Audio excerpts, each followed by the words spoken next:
경제브리핑 불편한 진실이 여러분의 확실한 두통 치료제가 되어드리겠습니다. 경제 뉴스가 연예 뉴스처럼 쉽게 들리는 그날까지. 경제브리핑 불편한 진실. 경제브리핑 불편한 진실 12월 21일 순서 시작하겠습니다. 요즘 저희 방송의 가장 핫한 코너죠. 그렇죠. 예, 의학계의 불편한 진실을 너무나 진솔하게 까발려 주시는 종로 보부상 이준석 대표님 모셨습니다. 2주일 동안 잘 지내셨나요? 예, 잘 지냈습니다. 2주일 동안 전화가 또 엄청 왔다면서요. 예, 전화도 많이 오고 예. 뭐 좀 많이 바쁘게 아하. 직원들한테 많이 혼도 나고 아니 왜 혼이 나요? 자꾸 쓸데없는 얘기하지 말라고. 아. 예, 그래서 좀 혼도 많이 나고 그랬습니다. 예, 아니 직원들이 이렇게 대표님한테 항의할 정도면 대단한 전화가 왔을 것 같아요.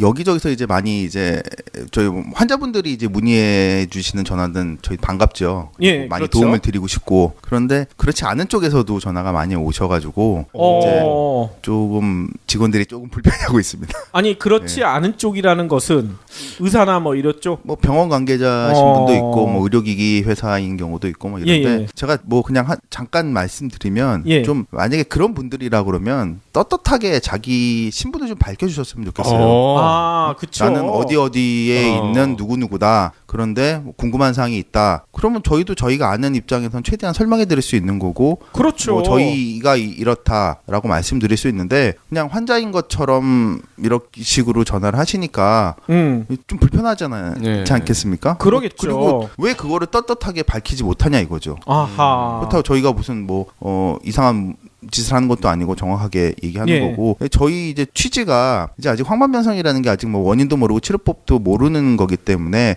다양한 치료법으로 이제 환자들의 고통을 벗어나자라는 취지인데 그렇죠. 그러면 뭐 그분들은 우리는 이렇게 생각을 한다. 근데 왜 너희는 그런 식으로 생각을 하느냐? 뭐 이런 게 서로 간에 교류가 될 수 있는 부분이지 네. 않습니까? 그런데 꼭 우리는 정답이고 너희는 오답이다. 아하. 이거는 저는 아니라고 생각하거든요. 네. 정답이 여러 개가 있을 수 있지 않습니까? 그러니까는 좀 그런 분들은 정당하게 당당하게 본인의 신분을 좀 밝혀주셨으면 합니다. 네. 아니 그러면 이제 전화를 받았었을 때 네. 질문을 듣고 이분이 환자인지 병원 관계자인지 이게 구분이 가능하신가요? 당연히 가능하지 않겠습니까? 환자인 경우에는 이게 뭐 제 상태가 어떤데, 제 시력이 어떤데, 제 눈 상태가 어떤데 이게 치료가 가능합니까? 어떤 식으로 치료를 해야 됩니까?라는 질문을 하게 되잖아요. 네. 그렇죠. 근데 보통 이제 그런 환자분들은 그렇게 질문하죠. 예. 근데 관계자분들이나 이런 분들은 뭐 원리가 어떠냐, 어떤 뭐 파장을 쓰느냐, 어떤 색깔을 쓰느냐 이런 질문들을 하세요. 아니 전화를 해서 그런 걸 물어봐요? 예. 근데 그거는 환자들이 물어볼 수 있는, 그러니까 환자들이 모르는 부분이거든요. 알지 못하는 부분에 대해서 물어보시더라고요. 그래서 예. 그거를 왜 물어보시느냐, 어떻게 설명해 드려야 되냐라고 얘기를 하다 보면 저희가 또 이제 조금 이제 좀 이렇게 민감한 부분을 다시 제 질문을 드리면 그냥 전화 끊으세요. 그러니까 이게 좀 황당한 부분들이 좀 있죠. 그래서 그런 부분들은 저희도 이제 말씀드리는데 당당하게 전화하시면 저희도 최대한 성심성의껏 답변해 드리니까 당당하게 전화하시기 바랍니다. 아이고, 요즘은 이렇게 전화번호 다 뜨잖아요. 그거 끊는다고 그게 사라지나?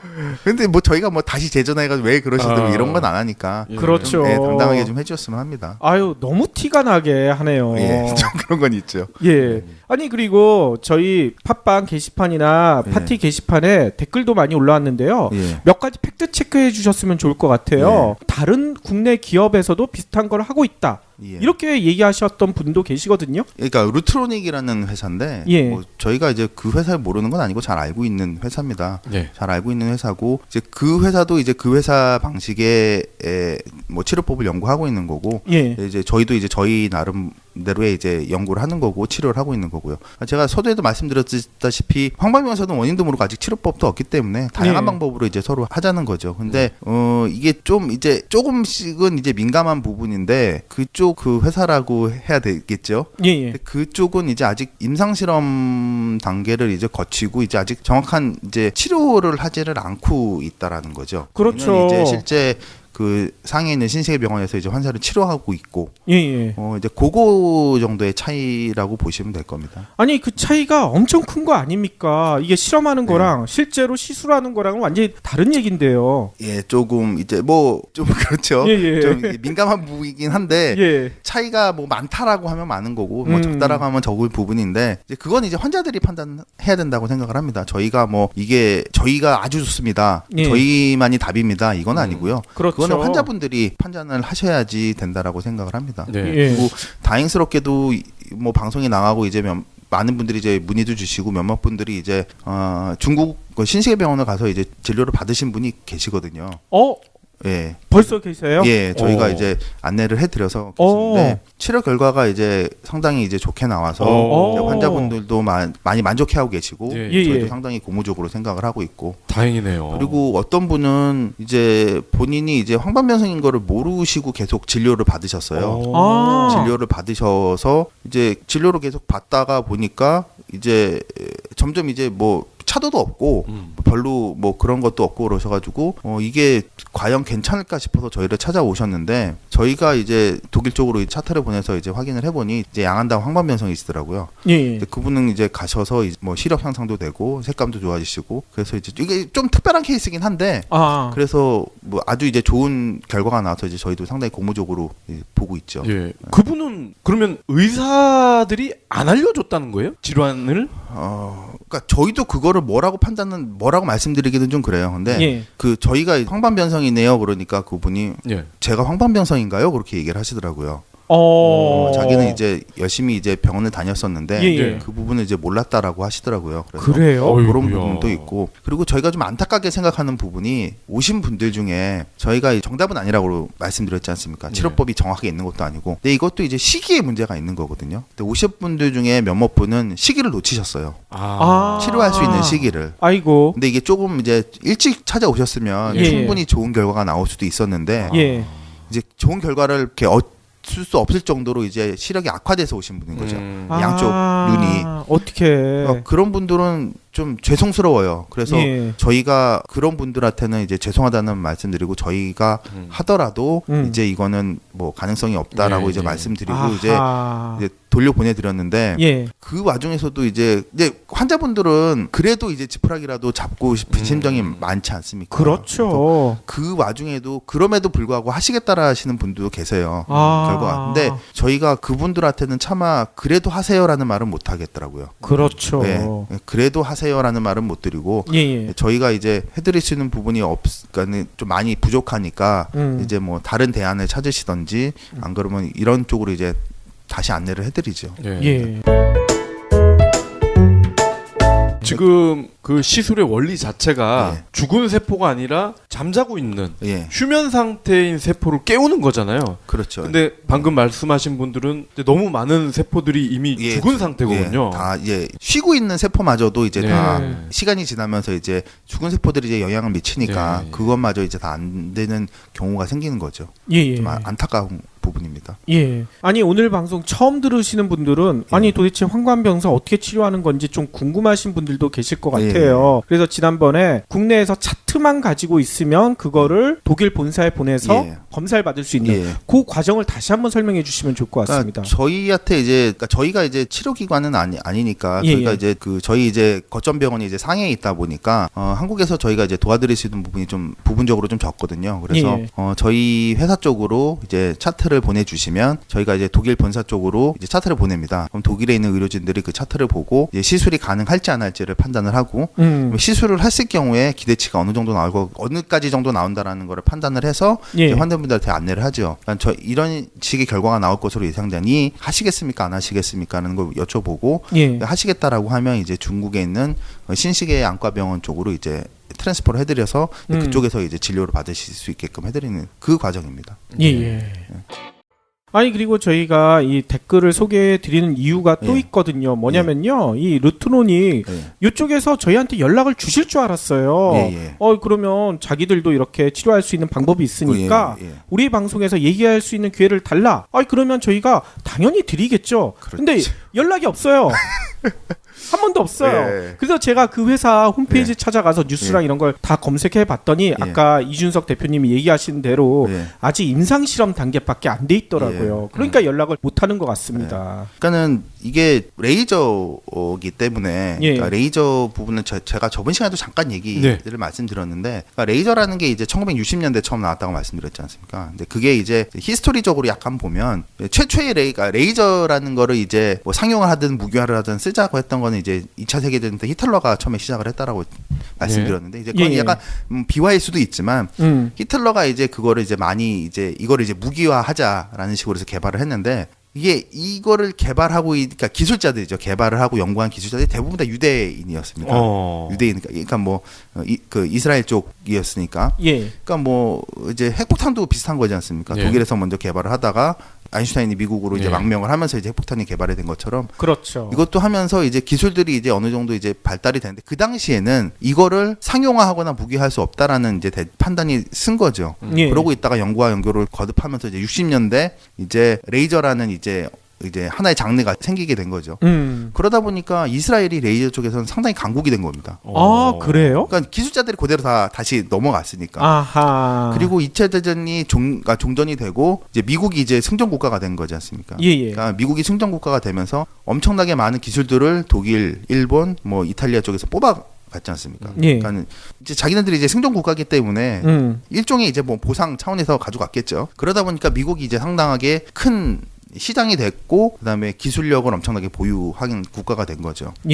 전 세계적으로 이제 레이저를 보면 의료용 레이저, 뭐 피부용 레이저, 그다음에 뭐 산업용 레이저 뭐 이런 것들이 있는데 의료용 레이저 같은 경우에는 이제 여러 가지가 있죠. 안과용 레이저, 그다음에 수술용 레이저, 그다음에 치과용 레이저 이런 식으로 이제 나눠져 있는데 이제 의료용 레이저 중에 안과용은 전 세계 한 12개 정도 회사가 이제 다 시장을 장악하고 있습니다. 근데 뭐 퍼센테이지가 그래 크진 않아요. 보통 다 한 10%에서 뭐 많은 회사가 이제 한 15% 정도를 차지하고 있고 대부분 다 이제 서로 이제 많이 나눠 가지고 있는 거죠. 12개 회사가. 근데 한국 회사는 한 군데도 없습니다. 다 이제 미국 회사, 독일 회사, 이스라엘 회사입니다.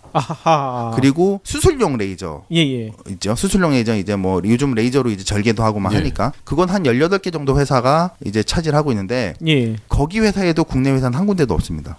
그러면 일본은 있나요? 일본은 수술용 레이저는 한 군데가 있어요. 일본은 한 군데. 네, 한 군데가 있고 그리고 전무하죠. 그리고 이제 피부용, 그러니까 피부과에서 쓰는 레이저에는 이제 여러 회사가 있는데 그 사이노슈어라는 회사가 이제 제일 큰 회사고 거기가 한 44% 정도 시장을 점유하고 있고 그러니까 이 피부용 레이저 쪽에 이제 우리나라 국내 업체가 한 군데가 들어가 있는데 그게 이제 루트로닉이라는 회사가 이제 한 군데가 들어가 있는 거죠. 아까 저희가 언급했던 그러니까 그 회사의 이제 시초는 이제 그쪽에서 이제 시작을 한 거라고 이제 저는 생각이 들고. 근데 그러다 보니까 이제 기술이 이제 어느 쪽으로 편향돼 있을 수도 있다라는 거죠.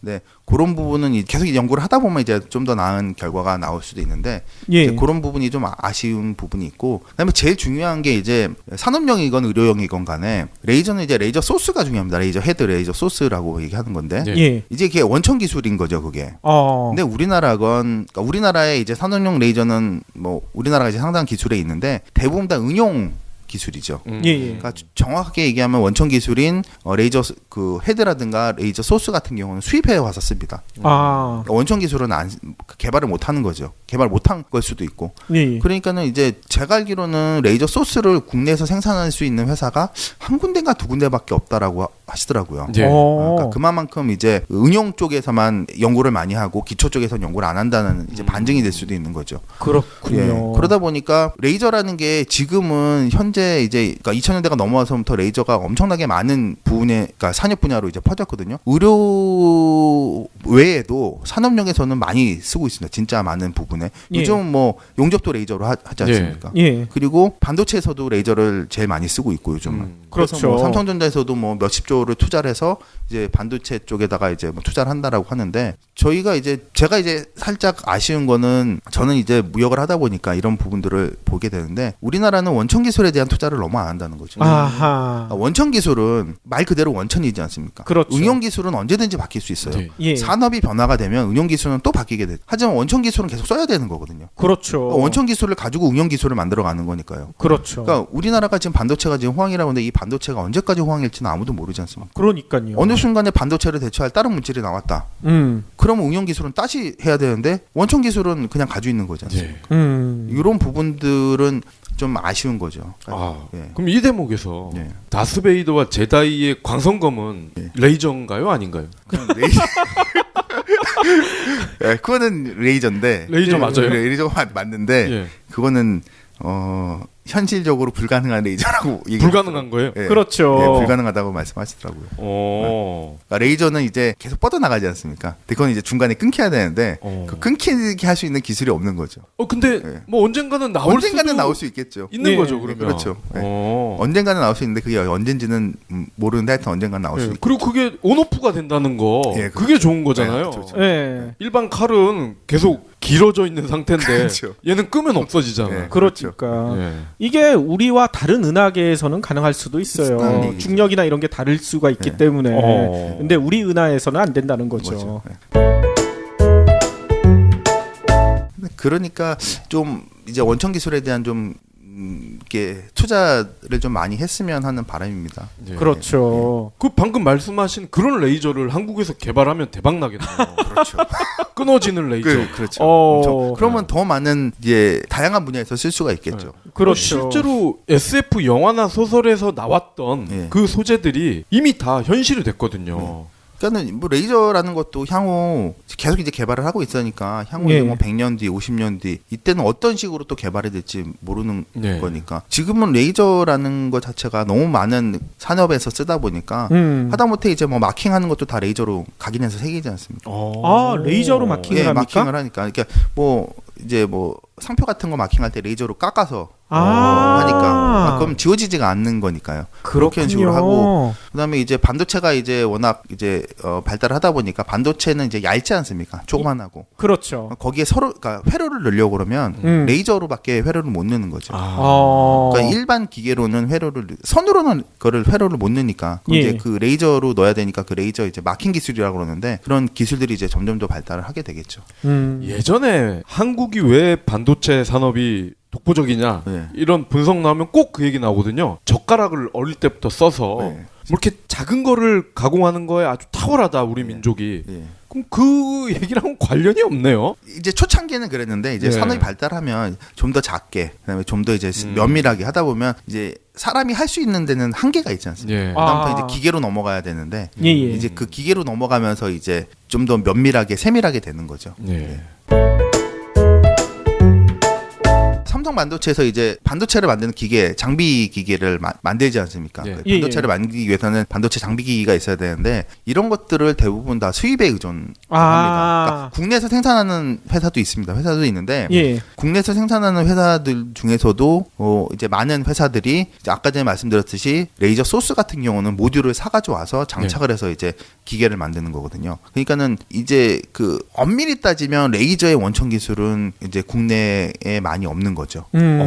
그럼 그 레이저 헤드를 만든 회사, 뭐 외국 회사라고 하셨는데, 그럼 제가 그 외국 회사의 사장이라면 삼성전자 이걸 만약에 팔려고 한다, 엄청나게 비싸게 팔 것 같은데요?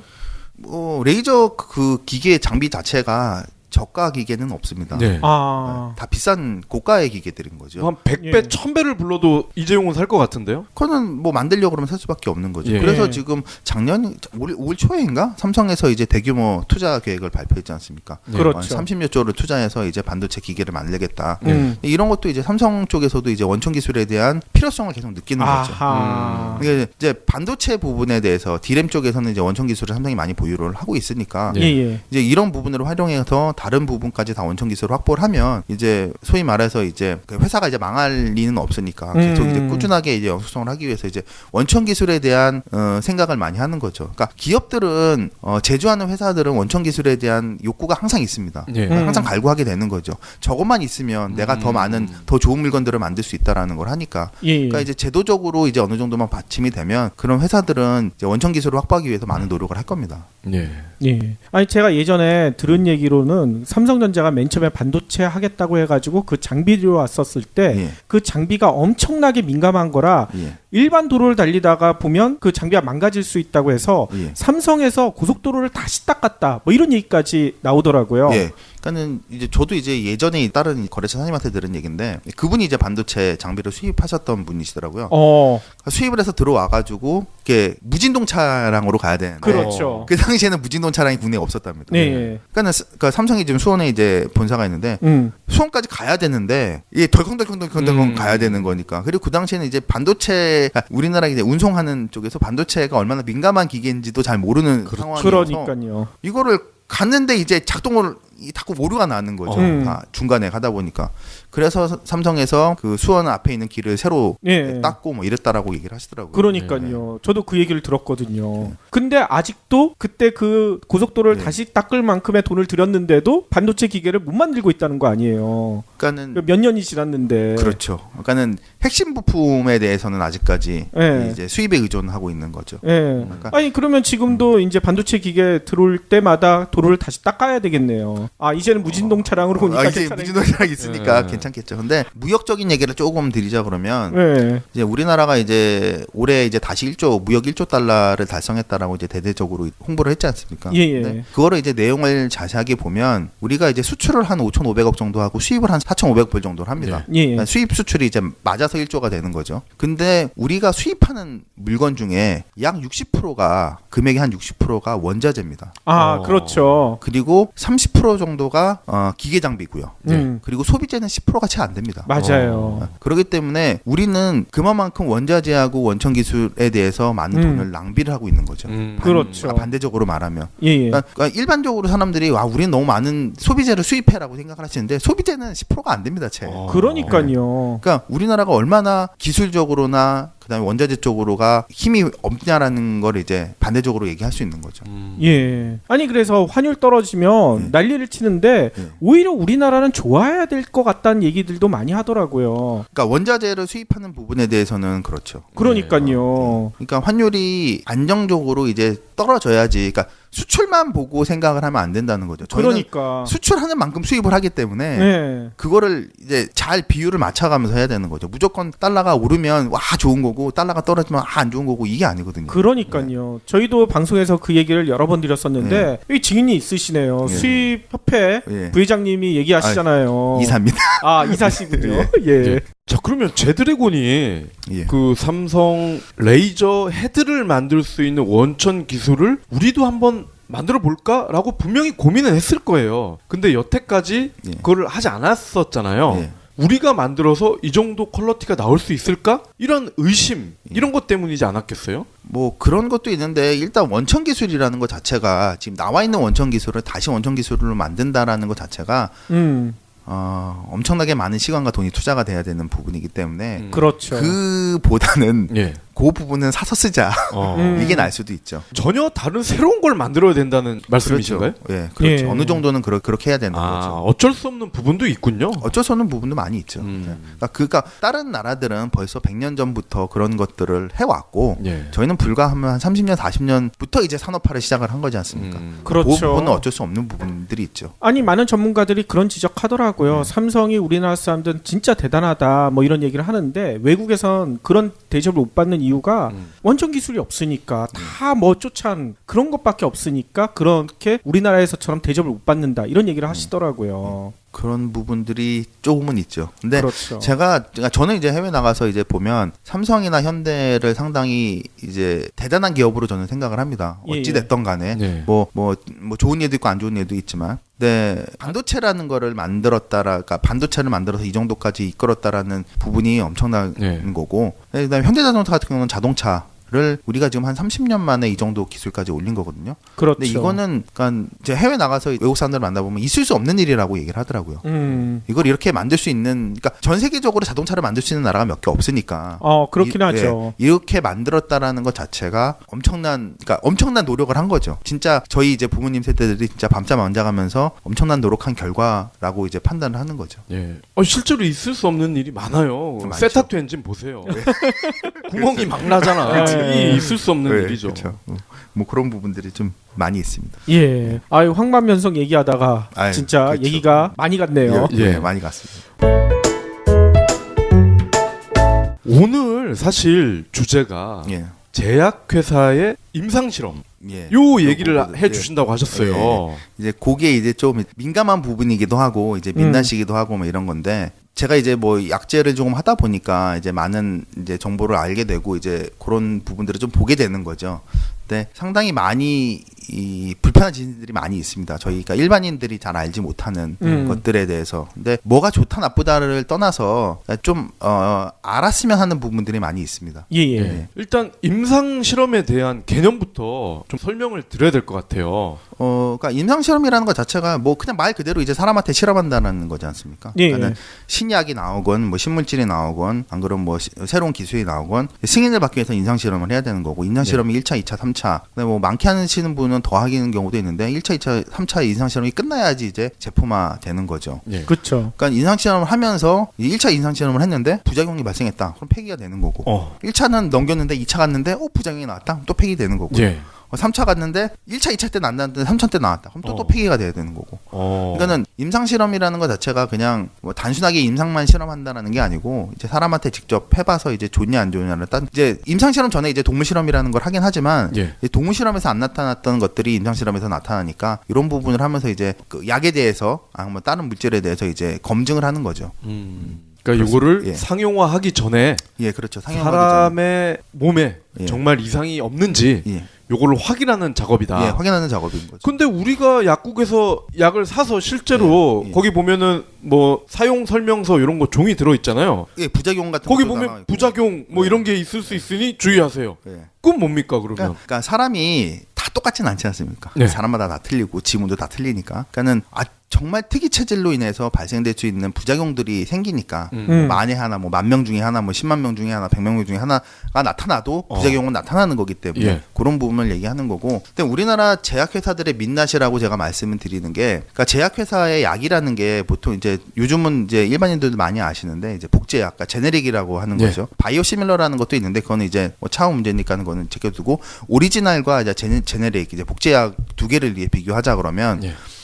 제네릭은 이제 말 그대로 이제 오리지널을 카피한 겁니다. 근데 약이라는 거는 특허가 다른 특허에 비해서 상당히 짧아요. 20년밖에 안 됩니다. 예. 특허가. 왜 그러냐 그러면 이게 약이라는 거는 모든 사람이 다 써야 된다. 예. 생명을 중시하는 거기 때문에 특허를 오래 잡아두면 많은 사람이 혜택을 못 보니까 특허를 좀 짧게 잡자라는 의미에서 20년으로 잡아놓은 거거든요. 네. 그래서 오리지널 20년의 특허가 끝나면 그때부터 그 특허가 끝난 약을 이제 변형을 시켜서 제네릭이 나옵니다. 이제 복제약이 나오는 거죠. 변형이요? 예, 그렇죠. 변형을 시키는 거죠. 복제인데 그대로 갖다 뺏기면 되는 거 아니에요?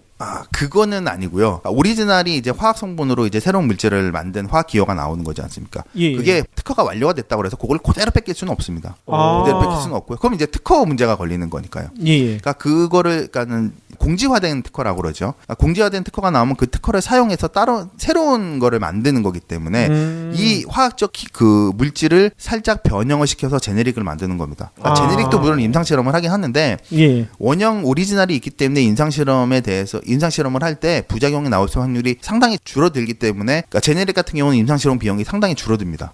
그렇기 때문에 제네릭을 많이 쓰는 거죠. 근데 우리나라 그러니까 제약 그 역사를 보면 우리나라가 이제 제약 이제 양약이라고 그러죠. 양약이라는 게 이제 발달된 게 뭐 60년대 후반 중반부터 해가지고 70년대 이제 발달이 됐는데 그때는 우리나라가 대부분 다 제네릭만 했습니다. 예. 제약 회사들이 해외 나가가지고 해외에 있는 유사한 제약 회사들한테 합자를 하는 거죠. 그래서 그쪽에서 이제 오리진가 특허가 끝난 걸 가져와서 이제 제네릭을 만들어서 이제 파는 구조였죠.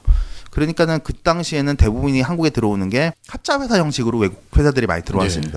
그러다가 지금은 이제 어느 정도 이제 산업이 커지니까 이제 그 합자 회사들이 이제 다 파기가 되고 독자적인 회사가 이제 설립이 되긴 됐는데 그렇게 해서 나오다 보니까 우리나라는 제네릭 시장만 커져간 거죠. 계속. 예. 아하. 근데 이게 제네릭 시장이 커져가서 그러니까는 뭐 반대적으로 말씀하시는 분은 이렇게 말씀하시는 분도 계세요. 제네릭 시장이 크기 때문에 우리가 약을 좀 싸게 사 먹는 거 아니냐라고 얘기를 하세요.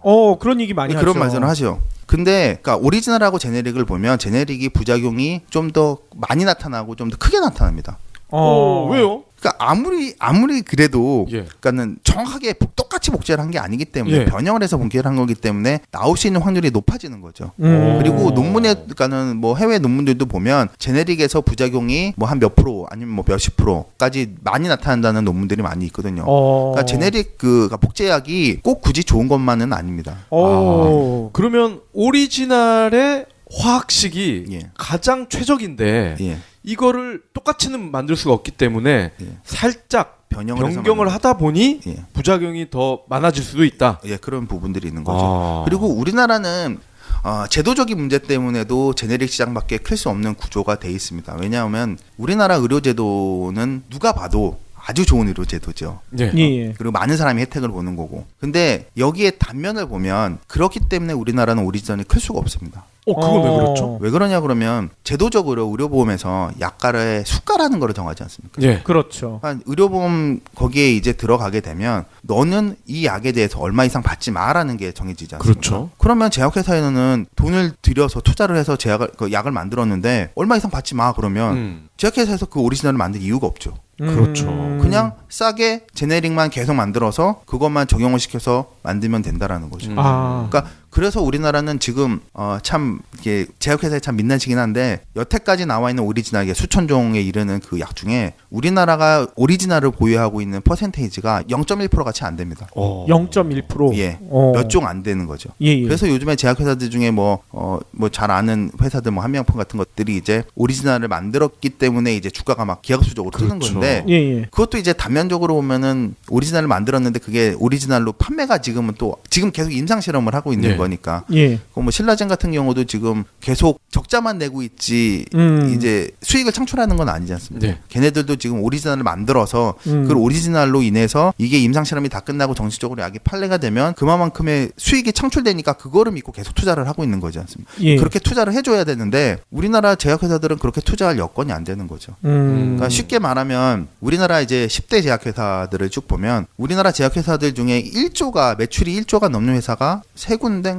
정도밖에 안 됩니다. 유한양행이 한 1조 3천억 정도가 되고 나머지가 이제 간신히 1조를 넘는 거고 나머지는 1조가 안 되는 회사들이 대부분이죠. 근데 해외에 그러니까 세계 10대 그 제약회사를 보면 이제 화이자를 이제 중점으로 해가지고 10대 제약회사들을 보면 걔네들은 화이자 같은 경우는 그 매출이 한 59조 정도 됩니다. 장난 아니군요. 머크가 한 38조. 예. 그다음에 존슨앤존스도 한 38조. 그리고 10이라고 하는 암젠이 한 28조, 한 30조 정도 되는 거죠. 근데 그런 제약회사에서 투자를 해서 신약을 개발을 하고 있는데 1조짜리 회사에서 투자를 해서 신약을 개발할 수는 없거든요. 예. 많이 힘든 부분이죠. 예. 근데 이런 부분은 우리나라 의료 제도가 있으니까 이 제도적인 부분에서 좀 이제 좀 앞장서 가지고 신약을 개발할 때 이제 좀 많은 도움을 줘야 된다라는 거죠. 예. 아까 수가 문제 때문에 R&D가 쉽지 않다라고 하셨는데 정부에서 R&D 비용을 조금 보태주고 대신에 수가를 좀 맞춰주고 이런 식으로 하면은 R&D 가능할 것 같은데요. 그러니까 저는 이제 이건 제 개인적인 생각인데 의료보험공단 쪽이나 이런 쪽에서 이제 제약사들하고 연합을 해서 이제 신약을 개발하는 거죠. 네. 신약을 개발해서 그걸 특허를 내면 그거는 국가 소유의 재산인 거지 않습니까? 예. 그럼 그 국가 소유의 재산을 누구나 다 쓸 수 있게끔 풀어버리면 많은 사람이 혜택을 볼 거지 않습니까? 네. 뭐 외국에야 안 풀지만 국내라 또 풀면 그런 식으로 하는 게 좀 더 낫지 않을까라는 생각이 듭니다. 그렇죠. 그렇게 왜 안 하는 거죠, 근데? 그거는 그거에 대한 여러 불편한 가지- 제실도 있나요? 예. 뭐 많이 있겠죠. 많이 있으니까 그렇고. 아니 뭐 전 정권에서 말 사느라 돈이 없으니까. 네, 그렇죠. 황반변성 얘기를 또 잠깐 하자 그러면 주사약이 있다고 그러지 않습니까? 그게 로슈그룹하고 루센티스라는 노바티스 그룹에서 만든 루센티스라는 약. 예. 걔네들이 그 약을 만들기 위해서 얼마나 많은 투자를 했겠습니까? 예. 그렇죠. 수많은 임상 실험을 했고. 예. 그러니까 로슈가 한 4위 정도 되고 노바티스가 이제 한 6위 정도 되는 거거든요. 예, 전체적으로. 걔들은 수조 원의 돈을 들여서 그 약을 개발을 했기 때문에 걔네들은 그 약을 싸게 팔 이유가 전혀 없죠. 네. 그렇죠. 자기네들은 특허 물질을 가지고 있으니까. 그러니까 당연히 비싸게 팔 수밖에 없는 거니까 환자들은 그 비싼 약을 살 수밖에 없는 구조가 되는 거죠. 네. 그러니까는 그런 부분들이 있기 때문에 우리나라도 빨리 이제 오리지널에 대한 투자를 과감하게 해야 된다라는. 예, 국가적 차원의 진짜 그래서, 투자가 예, 있어야 투자가 있어야 되겠군요. 아이, 그럼요. 국민 입장에서 그 좋은 약을 싸게 살 수 있는 거. 예. 이거 뭐 이만한 복지가 어디 있어요. 그렇죠. 그게 상당히 중요한 부분인데 이제 제네릭이라는 약이 나오니까 여러 가지 이제 문제가 발생이 될 수밖에 없는 겁니다. 왜냐 그러면 쉽게 말하면 오리지널이 있으면 의사분들이 이제 의사가 이제 처방을 할 때 오리지널을 처방을 해버리면 말이 안 나오지 않습니까? 네. 약이 오리지널이니까. 그러니까 제네릭은 다양한 회사에서 나오잖아요. 네. 그렇죠. 오리지널은 한 군데에서 나오는 거고 다양한 회사에서 나오니까 당연히 그 제네릭을 어떤 약을 쓰는지는 의사의 재량이거든요. 리베이트 많이 주는 대로 쓰겠네요. 그렇겠죠. 저라도 그럴 것 같은데. 그렇죠. 예. 그러니까 내가 어떤 약을 쓰는지 내가 어떤 복제약을 쓰는지는 의사의 재량이거든요. 그러니까 내가 이 약을 쓰겠다라 그러면 그 약을 쓸 수밖에 없는 거니까. 그럼 그 복제약을 만드는 회사는 당연히 의사들한테 잘 보일 수밖에 없겠죠. 아하. 심지어 약국도 그래요. 네. 제가 어디 뭐 머리가 아파서 배가 아파서 그럼 우리가 원래 먹던 약이 있을 거 아닙니까? 예. 그거 주세요 그러면 이번에 이게 뭐 나왔는데 성능이 더 좋아요. 예. 그렇죠. 다른 회사 거거든. 그렇죠. 이거 100% 아니에요 이거? 그건 맞아요. 리베이트죠. 네, 제네릭이죠. 그러니까 예. 그것도 이제 좀 있는데 저희가 제약가는 약국에 가서 소화제 주세요라고 네. 얘기를 하면 약국마다 다 소화제가 틀립니다. 그렇죠. 그러겠죠. 저희가 뭐 무슨 약 주세요라면 그 약을 주긴 하지만 그냥 소화제 주세요, 감기약 주세요 그러면 다양한 게 나옵니다. 그거는 이제 제약회사하고 이제 약국 간에 이제 문제가 좀 있겠죠. 예. 그런 문제 때문에 그 약을 이제 그 약이 먼저 나오게 되는 거죠. 아니 그러니까 저는 지정을 했는데도 네. 그거 말고요 이게 더 좋아요 이런 분도 있다니까요. 그러니까 그게 이제 제네릭의 이제 문제점이니까 그러니까 성분들이 다 비슷비슷한 거기 때문에 굳이 그 복제약을 이제 어떤 복제약을 쓰던 간에 그거는 상관이 없는 거. 결과치는 이제 똑같다라는 거죠. 네. 예. 어떤 거를 쓰던 간에 그거는 쉽게 말하면 의사하고 약사의 재량인 거죠. 어떤 그렇죠. 약을 주던. 그러니까는 그렇기 때문에 제약회사들은 그러니까 그 오리지널이라는 이건 그 R&D에 써야 될 부분들이 다른 쪽으로 많이 전용이 되는 거죠. 아하. 자 그러면 방금 그 대목에서 네. 환자나 보호자가 네. 오리지널로 처방해 주세요 이렇게 요구할 수가 있습니까? 그러니까 오리지널로 처방해 주세요라고 할 수도 있는데 예. 그거는 이제 하면 싫어하겠죠. 당연히 의사들이. 어. 그리고 어떤 부분에 대해서는 의료보험 수가에 적용이 안 되기 때문에 오리지널을 못 쓰는 경우도 있고요. 예.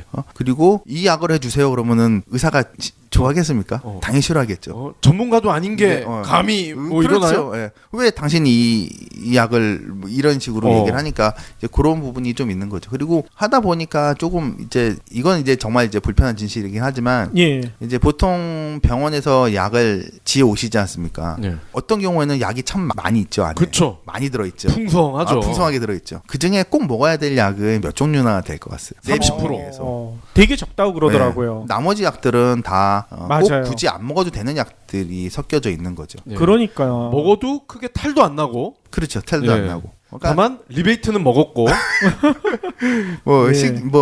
꼭 그렇게 꼭 그렇진 않겠죠. 근데 네. 예. 뭐 그냥 한 단적으로 얘기하면 감기약에도 해열제가 들어있거든요. 네. 예. 거기에다가 다시 해열제를 처방할 필요는 없거든요. 근데 감기약과 해열제를 동시에 처방을 합니다. 그러니까 보통 일반 우리가 알고 있는 감기약에는 해열 성분하고 이런 것들이 다 들어가 있거든요. 그렇죠. 근데 굳이 다시 해열제를 또 처방해야 될 이유는 없거든요. 확실히 열을 내려주기 위해서 아니에요? 뭐 그렇긴 한데 그것도 약간은 불편한 진실이긴 한데 예. 뭐 그게 뭐 다 정답이라고 얘기는 할 수는 없는데 이제 그 미국 같은 경우에는 해열제 처방은 잘 안 합니다.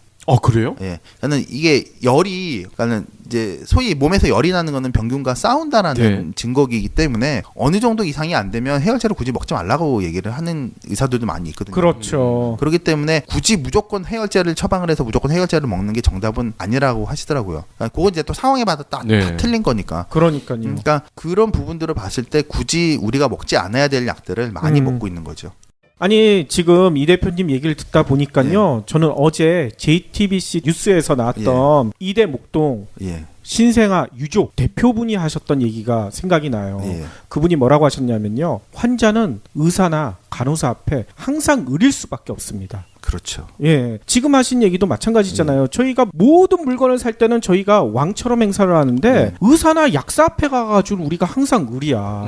뭐라고 요구하기가 힘들어요. 그거 참 이상해요. 네. 의사와 간호사의 의료 서비스를 우리가 사는 건데 그러니까요. 그분들이 공짜로 고쳐주진 않잖아요. 맞아요. 이제 저는 이제 개인적으로 생각하는 게 일반 사람들이 참 접근하기 힘든 곳이 딱 두 군데가 있어요. 하나가 법원이고 하나가 병원이고. 네. 맞아요. 그 두 군데 군데 빼놓고는 편하게 접근을 하는데 그 두 군데만 희한하게 아직까지 너무 권위주의가 너무 심하다는 거죠. 그러니까요.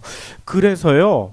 대표님이 네. 엄청 연말이라 바쁘시겠지만 네. 한 번 더 내일 나오셔서 네. 이 불편한 진실을 다시 한번 짚어주셨으면 좋을 것 같아요. 뭐 제가 알고 있는 부분은 조금 더 말씀드리도록 하겠습니다. 예, 허락을 해주신 겁니다. 예, 알겠습니다. 예, 그러면 내일 또 대표님 모시고요. 예. 저 의학계의 불편한 진실 다시 한번 알아보도록 하겠습니다. 예, 알겠습니다. 그러면 오늘도 긴 시간 동안 귀한 말씀 너무나 감사드리고요. 내일 뵐게요. 예, 감사합니다. 내일 뵙겠습니다. 수고하셨습니다. 예.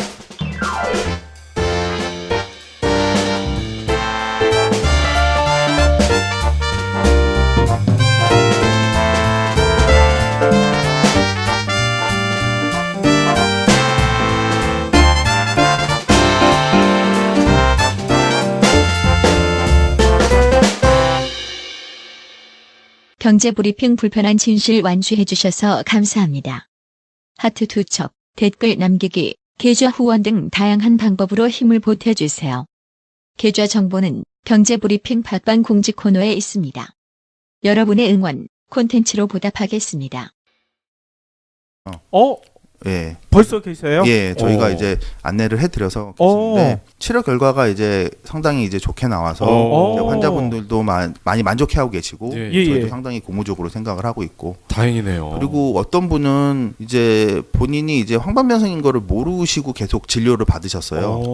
진료를 받으셔서 이제 진료를 계속 받다가 보니까 이제 점점 이제 뭐 차도도 없고 별로 뭐 그런 것도 없고 그러셔가지고 이게 과연 괜찮을까 싶어서 저희를 찾아오셨는데 저희가 이제 독일 쪽으로 차트를 보내서 이제 확인을 해보니 이제 양한당 황반변성이 있더라고요. 예. 그분은 이제 가셔서 이제 뭐 시력 향상도 되고 색감도 좋아지시고 그래서 이제 이게 좀 특별한 케이스긴 한데 그래서 뭐 아주 이제 좋은 결과가 나와서 이제 저희도 상당히 고무적으로 보고 있죠. 예. 그분은 그러면 의사들이 안 알려줬다는 거예요? 질환을? 그러니까 저희도 그거를 뭐라고 말씀드리기는 좀 그래요. 근데 그 저희가 황반변성이네요. 그러니까 그분이 제가 황반변성인가요? 그렇게 얘기를 하시더라고요. 자기는 이제 열심히 이제 병원을 다녔었는데 그 부분을 이제 몰랐다라고 하시더라고요. 그래서 그래요? 그런 부분도 있고 그리고 저희가 좀 안타깝게 생각하는 부분이 오신 분들 중에 저희가 정답은 아니라고 말씀드렸지 않습니까? 치료법이 정확하게 있는 것도 아니고 근데 이것도 이제 시기에 문제가 있는 거거든요. 근데 오신 분들 중에 몇몇 분은 시기를 놓치셨어요. 치료할 수 있는 시기를. 아이고. 근데 이게 조금 이제 일찍 찾아오셨으면 충분히 좋은 결과가 나올 수도 있었는데 이제 좋은 결과를 이렇게 쓸 수 없을 정도로 이제 시력이 악화돼서 오신 분인 거죠. 양쪽 눈이. 어떻게? 그런 분들은 좀 죄송스러워요. 그래서 저희가 그런 분들한테는 이제 죄송하다는 말씀드리고 저희가 하더라도 이제 이거는 뭐 가능성이 없다라고 이제 말씀드리고 이제 돌려 보내드렸는데 그 와중에서도 이제 환자분들은 그래도 이제 지푸라기라도 잡고 싶은 심정이 많지 않습니까? 그렇죠. 그 와중에도 그럼에도 불구하고 하시겠다라 하시는 분도 계세요. 결과가. 근데 저희가 그분들한테는 차마 그래도 하세요라는 말은 못 하겠더라고요. 그렇죠. 그래도 하세요라는 말은 못 드리고 저희가 이제 해드릴 수 있는 부분이 그러니까 좀 많이 부족하니까 이제 뭐 다른 대안을 찾으시던지 안 그러면 이런 쪽으로 이제 다시 안내를 해드리죠. 지금 그 시술의 원리 자체가 죽은 세포가 아니라 잠자고 있는 휴면 상태인 세포를 깨우는 거잖아요. 그렇죠. 근데 방금 말씀하신 분들은 이제 너무 많은 세포들이 이미 죽은 상태고 하고 있다가 연구와 연구를 거듭하면서 이제 60년대 이제 레이저라는 이제 하나의 장르가 생기게 된 거죠. 그러다 보니까 이스라엘이 레이저 쪽에서는 상당히 강국이 된 겁니다. 그래요? 그러니까 기술자들이 그대로 다시 넘어갔으니까. 아하. 그리고 2차 대전이 종전이 되고 이제 미국이 이제 승전 국가가 된 거지 않습니까? 그러니까 미국이 승전 국가가 되면서 엄청나게 많은 기술들을 독일, 일본, 뭐 이탈리아 쪽에서 뽑아갔지 않습니까? 그러니까 이제 자기네들이 이제 승전 국가이기 때문에 일종의 이제 뭐 보상 차원에서 가져갔겠죠. 그러다 보니까 미국이 이제 상당하게 큰 시장이 됐고 그다음에 기술력을 엄청나게 보유하는 국가가 된 거죠. 예. 전 세계적으로 이제 레이저를 보면 의료용 레이저, 뭐 피부용 레이저, 그다음에 뭐 산업용 레이저 뭐 이런 것들이 있는데 의료용 레이저 같은 경우에는 이제 여러 가지가 있죠. 안과용 레이저, 그다음에 수술용 레이저, 그다음에 치과용 레이저 이런 식으로 이제 나눠져 있는데 이제 의료용 레이저 중에 안과용은 전 세계 한 12개 정도 회사가 이제 다 시장을 장악하고 있습니다. 근데 뭐 퍼센테이지가 그래 크진 않아요. 보통 다 한 10%에서 뭐 많은 회사가 이제 한 15% 정도를 차지하고 있고 이제 대부분 다 이제 서로 이제 많이 나눠 가지고 있는 거죠. 12개 회사가. 예. 근데 한국 회사는 한 군데도 없습니다. 다 이제 미국 회사, 독일 회사, 이스라엘 회사입니다. 아하. 그리고 수술용 레이저 있죠. 수술용 레이저 이제 뭐 요즘 레이저로 이제 절개도 하고 막 하니까 그건 한 18개 정도 회사가 이제 차지를 하고 있는데 거기 회사에도 국내 회사는 한 군데도 없습니다. 그러면 일본은 있나요? 일본은 수술용 레이저는 한 군데가 있어요. 일본은 한 군데. 네, 한 군데가 있고 그리고 전무하죠. 그리고 이제 피부용, 그러니까 피부과에서 쓰는 레이저에는 이제 여러 회사가 있는데 그 사이노슈어라는 회사가 이제 제일 큰 회사고 거기가 한 44% 정도 시장을 점유하고 있고 그러니까 이 피부용 레이저 쪽에 이제 우리나라 국내 업체가 한 군데가 들어가 있는데 그게 이제 루트로닉이라는 회사가 이제 한 군데가 들어가 있는 거죠. 아까 저희가 언급했던 그러니까 그 회사의 이제 시초는 이제 그쪽에서 이제 시작을 한 거라고 이제 저는 생각이 들고. 근데 그러다 보니까 이제 기술이 이제 어느 쪽으로 편향돼 있을 수도 있다라는 거죠.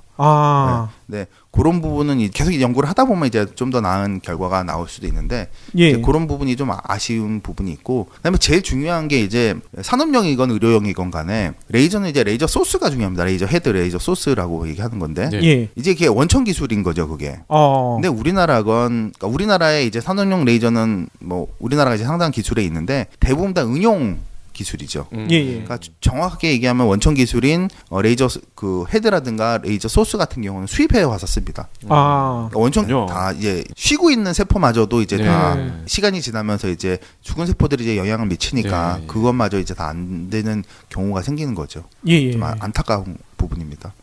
아니 오늘 방송 처음 들으시는 분들은 아니 도대체 황관병사 어떻게 치료하는 건지 좀 궁금하신 분들도 계실 것 같아요. 그래서 지난번에 국내에서 차트만 가지고 있으면 그거를 독일 본사에 보내서 검사를 받을 수 있는 그 과정을 다시 한번 설명해 주시면 좋을 것 같습니다. 그러니까 저희한테 이제 저희가 이제 치료기관은 아니니까 저희가 이제 그 저희 이제 거점 병원이 이제 상해에 있다 보니까 한국에서 저희가 이제 도와드릴 수 있는 부분이 좀 부분적으로 좀 적거든요. 그래서 저희 회사 쪽으로 이제 차트를 보내주시면 저희가 이제 독일 본사 쪽으로 이제 차트를 보냅니다. 그럼 독일에 있는 의료진들이 그 차트를 보고 이제 시술이 가능할지 안 할지를 판단을 하고 시술을 했을 경우에 기대치가 어느 정도 나오고 어느까지 정도 나온다라는 거를 판단을 해서 이제 환자분들한테 안내를 하죠. 그러니까 이런 식의 결과가 나올 것으로 예상되니 하시겠습니까, 안 하시겠습니까?는 걸 여쭤보고 하시겠다라고 하면 이제 중국에 있는 신시계 안과병원 쪽으로 이제 트랜스퍼를 해드려서 그쪽에서 이제 진료를 받으실 수 있게끔 해드리는 그 과정입니다. 아니 그리고 저희가 이 댓글을 소개해 드리는 이유가 또 있거든요. 뭐냐면요. 이 루트론이 이쪽에서 저희한테 연락을 주실 줄 알았어요. 그러면 자기들도 이렇게 치료할 수 있는 방법이 있으니까 우리 방송에서 얘기할 수 있는 기회를 달라. 그러면 저희가 당연히 드리겠죠. 근데 연락이 없어요. 한 번도 없어요. 그래서 제가 그 회사 홈페이지 찾아가서 뉴스랑 이런 걸 다 검색해 봤더니 아까 이준석 대표님이 얘기하신 대로 아직 임상 실험 단계밖에 안 돼 있더라고요. 그러니까 연락을 못 하는 것 같습니다. 그러니까는 이게 레이저이기 때문에 그러니까 레이저 부분은 제가 저번 시간에도 잠깐 얘기를 말씀드렸는데 그러니까 레이저라는 게 이제 1960년대 처음 나왔다고 말씀드렸지 않습니까? 근데 그게 이제 히스토리적으로 약간 보면 최초의 레이저라는 거를 이제 뭐 상용을 하든 무기화를 하든 쓰자고 했던 거는 이제 2차 세계대전 때 히틀러가 처음에 시작을 했다라고 말씀드렸는데 이제 그건 약간 비화일 수도 있지만 히틀러가 이제 그거를 이제 많이 이제 이거를 이제 무기화하자라는 식으로 해서 개발을 했는데 이게 이거를 개발하고 그러니까 기술자들이죠. 개발을 하고 연구한 기술자들이 대부분 다 유대인이었습니다. 유대인 그러니까 뭐 그 이스라엘 쪽이었으니까. 그러니까 뭐 이제 핵폭탄도 비슷한 거지 않습니까? 독일에서 먼저 개발을 하다가 아인슈타인이 미국으로 이제 망명을 하면서 이제 핵폭탄이 개발이 된 것처럼 그렇죠. 이것도 하면서 이제 기술들이 이제 어느 정도 이제 발달이 되는데 그 당시에는 이거를 상용화하거나 무기화할 수 없다라는 이제 판단이 쓴 거죠. 그런 걸 해야 됩니까라는 질문을 하게 되잖아요. 그렇죠. 근데 보통 이제 그런 환자분들은 그렇게 질문하죠. 예. 근데 관계자분들이나 이런 분들은 뭐 원리가 어떠냐, 어떤 뭐 파장을 쓰느냐, 어떤 색깔을 쓰느냐 이런 질문들을 하세요. 아니 전화를 해서 그런 걸 물어봐요? 예. 근데 그거는 환자들이 물어볼 수 있는, 그러니까 환자들이 모르는 부분이거든요. 알지 못하는 부분에 대해서 물어보시더라고요. 그래서 예. 그거를 왜 물어보시느냐, 어떻게 설명을 해드려야 되냐라고 얘기를 하다 보면 저희가 또 이제 조금 이제 그 뭐라 좀 이렇게 민감한 부분을 다시 제 질문을 드리면 그냥 전화 끊으세요. 그러니까 이게 좀, 좀 황당한 부분들이 좀 있죠. 그래서 그런 부분들은 저희도 이제 말씀드리는데 당당하게 전화하시면 저희도 최대한 성심성의껏 답변해 드리니까 당당하게 전화하시기 바랍니다. 아이고 요즘은 이렇게 전화번호 다 뜨잖아요. 그거 끊는다고 그게 사라지나? 근데 뭐 저희가 뭐 다시 재전화해가지고 왜 그러시든 이런 건 안 하니까 그렇죠. 좀, 당당하게 좀 해주셨으면 합니다. 아유 너무 티가 나게 하네요. 좀 그런 건 있죠. 예. 아니 그리고 저희 팟빵 게시판이나 파티 게시판에 댓글도 많이 올라왔는데요. 몇 가지 팩트 체크해 주셨으면 좋을 것 같아요. 다른 국내 기업에서도 비슷한 걸 하고 있다. 이렇게 얘기하셨던 분도 계시거든요. 그러니까 루트로닉이라는 회사인데 뭐 저희가 이제 그 회사를 모르는 건 아니고 잘 알고 있는 회사입니다. 잘 알고 있는 회사고 이제 그 회사도 이제 그 회사 방식의 뭐 치료법을 연구하고 있는 거고 이제 저희도 이제 저희 나름대로의 이제 연구를 하는 거고 치료를 하고 있는 거고요. 제가 서두에도 말씀드렸다시피 황반병원에서는 원인도 모르고 아직 치료법도 없기 때문에 다양한 방법으로 이제 서로 하자는 거죠. 근데 이게 좀 이제 조금씩은 이제 민감한 부분인데 그쪽 그 회사라고 해야 되겠죠. 그쪽은 이제 아직 임상 실험 단계를 이제 거치고 이제 아직 정확한 이제 치료를 하지를 않고 있다라는 거죠. 그렇죠. 이제 실제 그 상해 있는 신세계병원에서 이제 환자를 치료하고 있고 이제 그거 정도의 차이라고 보시면 될 겁니다. 아니 그 차이가 엄청 큰 거 아닙니까? 이게 실험하는 거랑 실제로 시술하는 거랑은 완전히 다른 얘긴데요. 조금 이제 뭐 좀 그렇죠. 좀 민감한 부분이긴 한데 차이가 뭐 많다라고 하면 많은 거고 뭐 적다라고 하면 적을 부분인데 이제 그건 이제 환자들이 판단해야 된다고 생각을 합니다. 저희가 뭐 이게 저희가 아주 좋습니다. 저희만이 답입니다. 이건 아니고요. 그렇죠. 그거는 환자분들이 판단을 하셔야지 된다라고 생각을 합니다. 그리고 다행스럽게도 뭐 방송에 나가고 이제 많은 분들이 이제 문의도 주시고 몇몇 분들이 이제 중국 신세계병원을 가서 이제 진료를 받으신 분이 계시거든요. 경제 브리핑 불편한 진실이 여러분의 확실한 두통 치료제가 되어드리겠습니다. 경제 뉴스가 연예 뉴스처럼 쉽게 들리는 그날까지. 경제 브리핑 불편한 진실. 경제 브리핑 불편한 진실 12월 21일 순서 시작하겠습니다. 요즘 저희 방송의 가장 핫한 코너죠. 그렇죠. 의학계의 불편한 진실을 너무나 진솔하게 까발려 주시는 종로 보부상 이준석 대표님 모셨습니다. 2주일 동안 잘 지내셨나요? 잘 지냈습니다. 2주일 동안 전화가 또 엄청 왔다면서요. 전화도 많이 오고 뭐 좀 많이 바쁘게 직원들한테 많이 혼도 나고. 아니 왜 혼이 나요? 자꾸 쓸데없는 얘기하지 말라고. 그래서 좀 혼도 많이 나오고 그랬습니다. 아니 직원들이 이렇게 대표님한테 항의할 정도면 대단한 전화가 왔을 것 같아요. 여기저기서 이제 많이 이제 저희 환자분들이 이제 문의해 주시는 전화는 저희 반갑죠. 많이 그렇죠. 도움을 드리고 싶고. 그런데 그렇지 않은 쪽에서도 전화가 많이 오셔가지고 이제 조금 직원들이 조금 불편해하고 있습니다. 아니 그렇지 않은 쪽이라는 것은 의사나 뭐 이렇죠? 뭐 병원 관계자신 분도 있고 뭐 의료기기 회사인 경우도 있고 뭐 이런데 제가 뭐 그냥 잠깐 말씀드리면 좀 만약에 그런 분들이라 그러면 떳떳하게 자기 신분을 좀 밝혀주셨으면 좋겠어요. 그쵸. 나는 어디에 있는 누구누구다. 그런데 궁금한 사항이 있다. 그러면 저희가 아는 입장에선 최대한 설명해 드릴 수 있는 거고. 그렇죠. 뭐 저희가 이렇다라고 말씀드릴 수 있는데 그냥 환자인 것처럼 이런 식으로 전화를 하시니까 좀 불편하잖아요. 그렇지 않겠습니까? 그러겠죠. 그리고 왜 그거를 떳떳하게 밝히지 못하냐 이거죠. 그렇다고 저희가 무슨 뭐 이상한 짓을 하는 것도 아니고 정확하게 얘기하는 거고 저희 이제 취지가 이제 아직 황반변성이라는 게 아직 뭐 원인도 모르고 치료법도 모르는 거기 때문에